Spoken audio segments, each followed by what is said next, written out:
What is going on, guys? This is Venom 13 coming at you with my Insect Queen Zoodiac deck profile.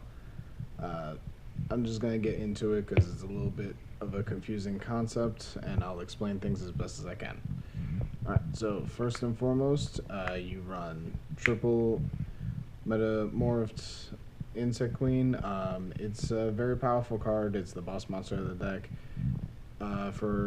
At every end phase, it spawns a token, and its most important thing is that when it's on the field, it protects all your other insect monsters from being targeted or destroyed with card effects. Now, it's very easy to actually just get two of these out.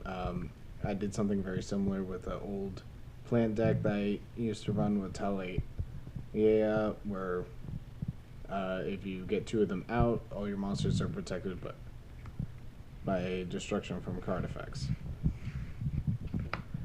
Next, the card that normally goes hand in hand is going to be Triple Parasite Paranoid. This is technically a hand trap where you're going to be equipping this from your hand onto a monster onto the field. It can be on your side or your opponent's, and that monster becomes an insect. It cannot target insect monsters you control with card effects or by battle. So if there's a big problem monster like Ultimate Tyranno and it can just beat over your board, you can actually just equip this onto it to prevent it from actually targeting your monsters by attacks. Obviously you can set it, but it was just an example. Next, going on to other insects that we have, you run double Retaliating Sea. When a monster is special summoned from the graveyard with a spell card, which is becoming more and more popular, you can summon this card from your hand. While it's on the field, it is treated equivalently to Macrocosmos. When this card is sent from the field to the graveyard, you can actually add one insect earth monster from your deck that has 15 or less attack or defense. So this is actually a searcher card, so that's good, and a hand trap on occasion. Next, one of my favorite cards is Beatron. You can send one face-up spell or trap card on your field to the graveyard, and you can special summon out one insect monster that's a level 4 or lower. Now, this has a lot of synergy involving the Zoodiac, so that's why this was actually the idea that I got to run the Zoodiacs. Next, a spicy tech card that I like running. I run one Beeless Soldier. You can tribute this card and one face-up insect monster accept itself to draw 2 cards. Now, there is rulings involving this. The tribute has to be a card that you control, so you can't equip and then normal summon this out and tribute your opponent's now insect monster. That's not how it works. Next, one of the new supports that just recently came out, one Goku Pole. When this card is sent to the graveyard, does not matter how, you add one level 4 insect monster from your deck to your hand. If it's a normal, you can special summon it. I don't use it for that. I use it for the fact that this is very easy to get to the graveyard, and this searches out a Beatron from your deck to your hand, so then you can use it again. And last of the insect monsters, I run one Resonance Insect. When this card is sent from the field to the graveyard, you get to add one level 5 or higher insect. So this actually searches out Insect Queen, but not only that, but actually searches out some of the kaijus you run. Next, onto the Zoodiac engine. You run 2 double Thoroughblade. Just because, to me personally, it is the best main deck Zoodiac that you can play. Next is just a bunch of one-ups. Bunny Blaster. This, when it gets destroyed, you recycle a Zoodiac in the grave. Whiptail is for a damage boost and banishes anything that battled. Rapier, you can normal summon this to foolish Zoodiac from your deck to your grave.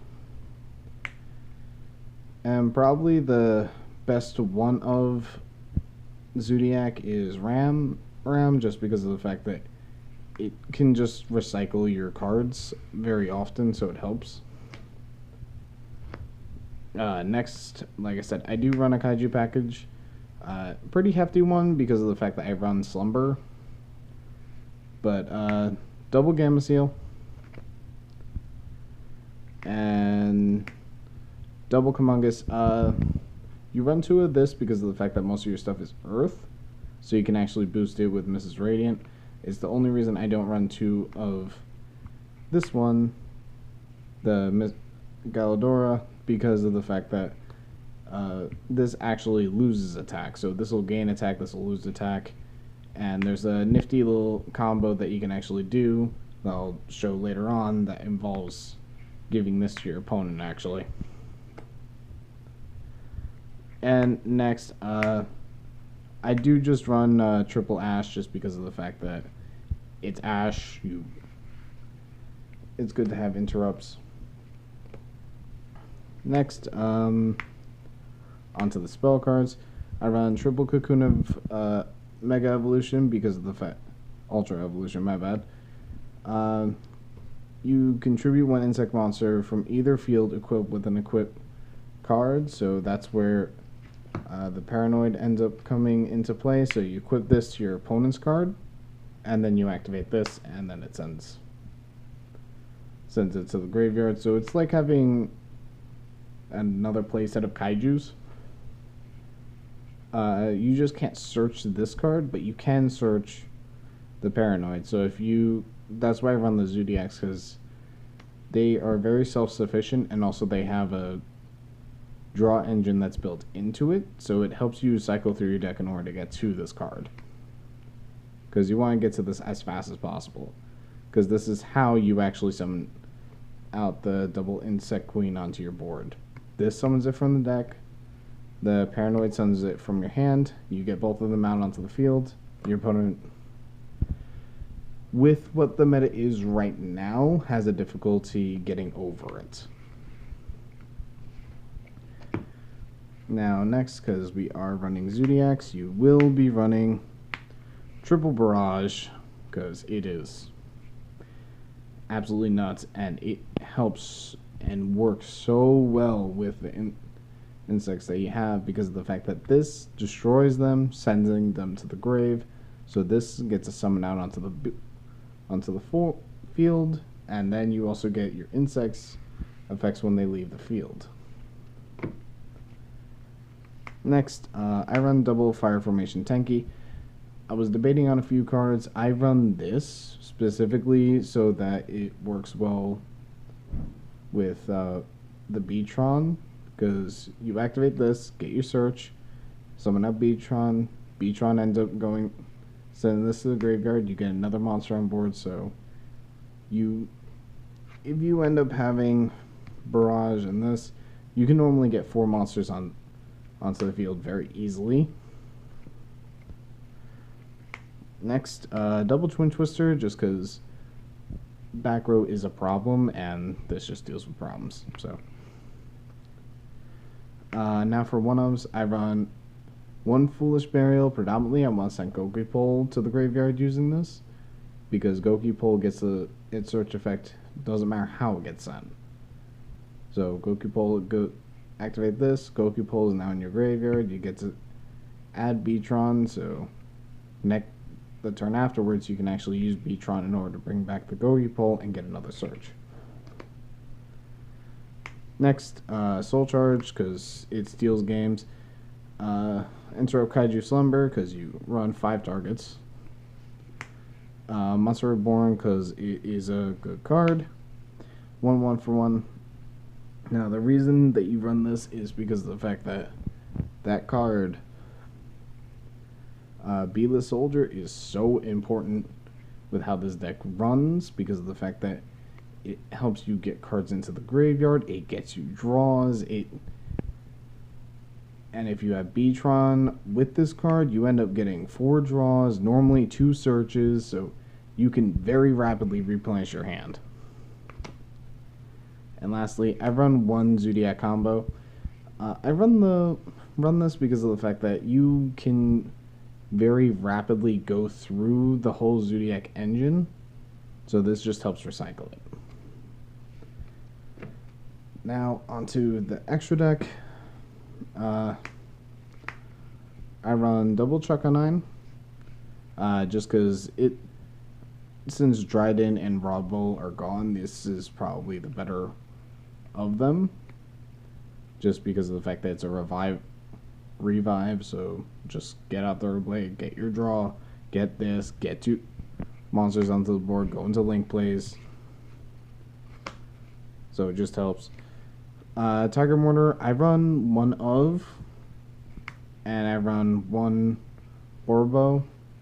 Normally I'll go into Borbo and then into Tiger Mortar so that I can detach the Borbo, get Tiger Mortar out, let it do its thing, and then I'll normally actually use combo in order to get these three back in and then two cards, because I want the cards still in the graveyard, but I do limit myself on these. So that's the Zoodiacs. Next, Link Spider. It's because of the fact that Metaphysics Queen is a generator. It generates a lot of tokens. So you can actually send one of them to the graveyard, because normally you'll get two. So you end up getting these two out with a token, and then you can just summon out one more card, and then you get your Yugioh. This deck is very centered around just thinking about the next turn, so just keep that in mind. Inzektor, Pico Falana. I run one of, this is a great card, but the extra deck is very tight in what you're doing, so that's why I run it at one, mainly because of the fact that you can actually use the Cocoon in order to actually recycle this back in to draw a card. But it's pretty much when this card is link summoned, you discard a card, attach one insect monster from your deck onto an insect monster you control, and then you can normally destroy that with Barrage, get a Zoodiac out onto the board, and then you also get your search off of the card. Oh, and it has the other effect where you can shuffle 3 insects from the graveyard back into the deck, draw a card. Next, double Mrs. Radiant. You can very easily get a few earth monsters out onto the field, so going into this, making all your monsters gain 1,000, makes it very easily to be able to OTK your opponent. Next, I run a Nightmare package of Cerberus, Phoenix, and Unicorn. This deck can get into the link play where you just can extra link your opponent pretty easily, so that's why I end up actually running this, and also just the ability to just mix around to what you need. I just tried to make this as meta relevant as possible. Next, you run one Summon Sorceress. The play I was talking about earlier, you can actually go into, where is she? You can go into Inzektor, and then you also, what is it, the card that you put into the card that you end up putting into your spell and trap card zone. Sorry, I couldn't think. You put that as Gokipole. You use Barrage, blow up Gokipole, get your Zoodiac, add the God, I can't think. You end up adding Beatron, so 2 dark insect monsters. Normal summon at Beatron, uses effect sending the Zoodiac Barrage to the graveyard, getting your summon, and then you can go into this. Normally, the card that you try to summon out is Resonance Insect. So, the one that searches at the level 5 or higher, you add that, put it to the link marker that points up, and then you can actually summon out your Soldier. And Soldier's effect is a tribute cost, so it actually resolves in the graveyard, so you get your draws as well. Next, For the power play cards, I do run one Borreload, and I run one Skull Dread. This is to draw through your things in order to get into your combo pieces in order to better your standings later on in the game. And then Borreload is just Borreload. It's a good boss monster. Now, this deck is one of the more fun decks. I tried to make it as competitive as possible. It does have its power plays. It's predominantly the ability to just get rid of your opponent's cards without them really getting any kind of value out of them. Being able to constantly kaiju your opponent, search out these things, constantly growing an advantage.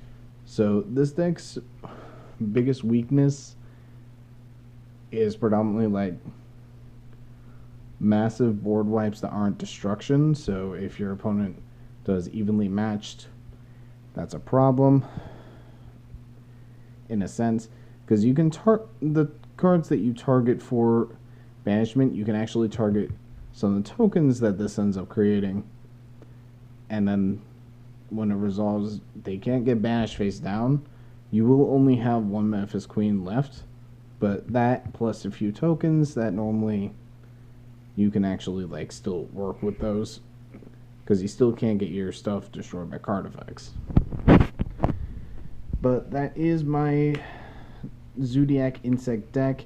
It is a lot of fun. It does a lot of different things, and I'm very happy and proud of it. If you guys have any suggestions, please put it in the comments below. I'll gladly hear them and try to help you guys out if you guys have any confusion or questions about the deck.